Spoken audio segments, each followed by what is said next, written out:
আজকে পড়বো না। কেন পড়বে না? আপনার সাথে ঘুরতে যাব। মানেটা খুব সোজা। আপনার সাথে বাইরে ঘুরতে যাব। কিসের উল্টোপাল্টা কথা বলছো?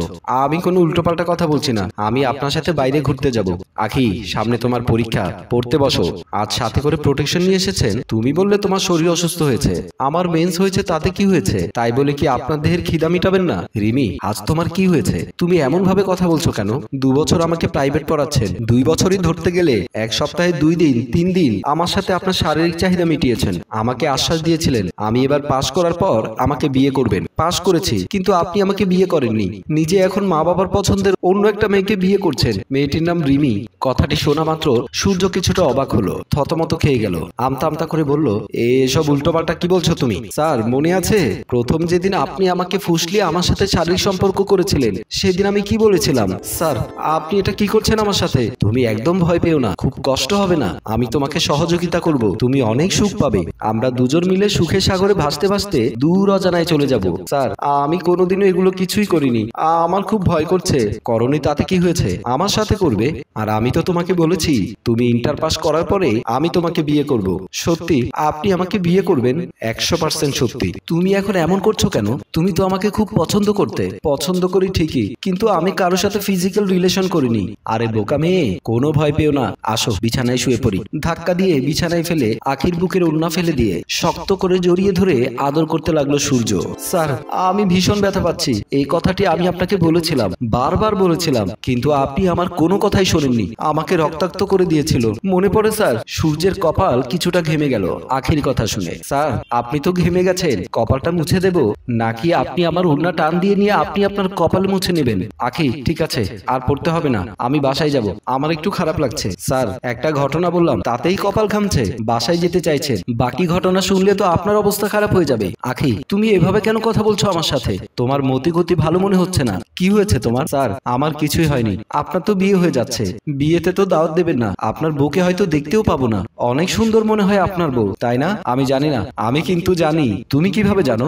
শুনবেন আমি কিভাবে জানি? তাহলে শুনুন। 2 দিন আগে বাহিরে প্রচন্ড বৃষ্টি হচ্ছে। আমি বাসার দরজা জানালা সব বন্ধ করে দিলাম। মেঘ দরজা খুলে বাহিরে থেকে পাপোশটা ভেতরে নিয়ে আসবো। এমন সময় লক্ষ্য করলাম আমাদের বাসার সামনে খুব সুন্দর একটা মেয়ে দাঁড়িয়ে আছে। আমি মেয়েটির দিকে তাকিয়ে তার পাশে গিয়ে দাঁড়িয়ে জানতে চাইলাম, আপনি এখানে কি করছেন? মেয়েটি বলল, বাহিরে খুব বৃষ্টি হচ্ছে, সাথে বাতাস বইছে, তাই এখানে একটু দাঁড়ালাম। আপনাদের কোনো সমস্যা হলে আমি চলে যাচ্ছি। মেয়েটির ভদ্রতা দেখে আমি বললাম, না না, আপনি কোথায় যাবেন? আসুন, বাসায় আসুন, বাসার ভেতরে এসে বসুন। বৃষ্টি কমে গেলে চলে যাবেন। মেয়েটি আমার কথা সম্মতি দিয়ে আমার সাথে বাসার ভেতরে চলে আসলো। মেয়েটিকে ড্রয়িং রুমে বসতে দিলাম। জানতে চাইলাম, আপনার নাম কি? মিষ্টি মেয়েটি বলল, আমার নাম রিমি। তারপর আমরা হাসি খুশি ভাবে অনেক সময় গল্প করছিলাম। এমন সময় রিমি আমাকে বলল, তার নাকি বিয়ে ঠিক হয়েছে। আপনার বরের ছবিটা দেখি। সে আমার সামনে ছবিটা দেখালো। আমি যেন আকাশ থেকে পড়লাম। এমন সময় ভেতর থেকে আম্মা এসে আমার পাশে বসলো। জানতে চাইলো মেয়েটিকে। তারপর আম্মাকে সবকিছু বললাম। আম্মা বলল, তোমরা তাহলে বসো, আমি তোমাদের জন্য চা নিয়ে আসি। বলেই আম্মা বাসার ভেতরে চলে গেল। আমার নীরবতা দেখে রিমি জানতে চাইলো, কি ব্যাপার, হঠাৎ নীরব হয়ে গেলেন কেন? আমি বললাম, শুভকামনা রইল। আমাদের বিয়েতে কিন্তু অবশ্যই আপনাদের আসতে হবে। আমি মুচকি হেসে বললাম, তার আগে হয়তো আমার বিয়েতে আপনাকে দাওয়াত। সূর্য কাঁপা কাঁপা কণ্ঠে বলল, তোমার বিয়ে কবে? কার সাথে? যাকে জীবনে প্রথম ভালোবেসেছি, যাকে দেহ মন প্রাণ সব উজাড় করে দিয়েছি, তাকেই বিয়ে করব। তার মানেটা তো খুবই সোজা। আমি আপনাকেই বিয়ে করব, আর আপনি আমাকে বিয়ে করবেন। আখি, এটা কোনোদিনও সম্ভব না। আমার এঙ্গেজমেন্ট হয়ে গেছে। আগামী সপ্তাহে আমার বিয়ে। বিয়েটা ভেঙে দেবেন। রিমিকে বিয়ে করবেন না। যে তারিখ রিমির সাথে বিয়ের কথা ছিল, সেই তারিখে আপনার সাথে আমার বিয়ে। উত্তেজিত হয়ে দাঁড়িয়ে গিয়ে সূর্য বলল, অসম্ভব, কোনোদিনও সম্ভব না। স্যার, কুল, রিল্যাক্সে বসুন। এত উত্তেজিত হওয়া তো শরীরের জন্য ক্ষতিকর। খেলা তো এখনো শুরু করলাম, এখনো আসল চালটা দেইনি। কি আসল চাল? আর কি খেলা? স্যার, বেশি পেছনে যেতে হবে না। গতকালকের কথাটা মনে করুন। আব্বু আম্মু বাসায় না থাকার সুযোগে আপনি চুপি চুপি বাসায় আসলেন। তারপর এত পাগল হয়ে যান কেন? বিয়ের পরও কি এমন পাগলামি করবেন? আপনি আমার কথার কোনো জবাব না দিয়ে বাসা থেকে বের হয়ে গেলেন। আপনার ব্যবহারে কিছুটা অবাক হলাম। হঠাৎ চোখ পড়লো সিসি ক্যামেরার দিকে। চমকে উঠলাম। মনে পড়লো আব্বু গতকাল রাতে সিসি ক্যামেরা লাগিয়েছে। এত সময় যা করেছি সব ভিডিও হয়ে গেছে। এখন কি করব?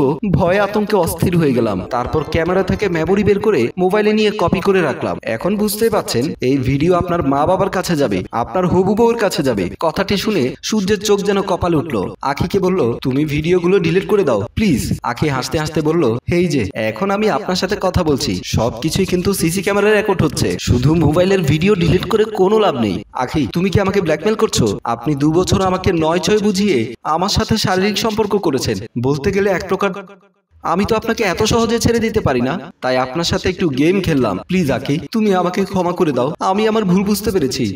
আমি তোমাকে বিয়ে করব। কথাটি শোনা মাত্র আখির মুখে হাসি ফুটলো। ওড়না মাথায় দিয়ে সূর্যকে বলল, সামনে আসো। সূর্য সামনে আসলো। আখি সূর্যের পা ধরে সালাম করলো। সূর্য আখির হাত ধরে তুলে দাঁড় করিয়ে বলল, তুমিই সৎ ছিলে, তাই তোমার স্বপ্ন পূরণ হয়েছে। আখি সূর্যকে জড়িয়ে ধরলো। সূর্য আখির মাথায় হাত বুলাতে লাগলো। প্রিয় দর্শক, সোজা আঙুলে যখন ঘি না ওঠে তখন আঙুল বাঁকা করা অন্যায় কিছু নয়। গল্পটি ভালো লাগলে লাইক, কমেন্ট ও শেয়ার করে আমাদের সাথেই থাকুন। ধন্যবাদ।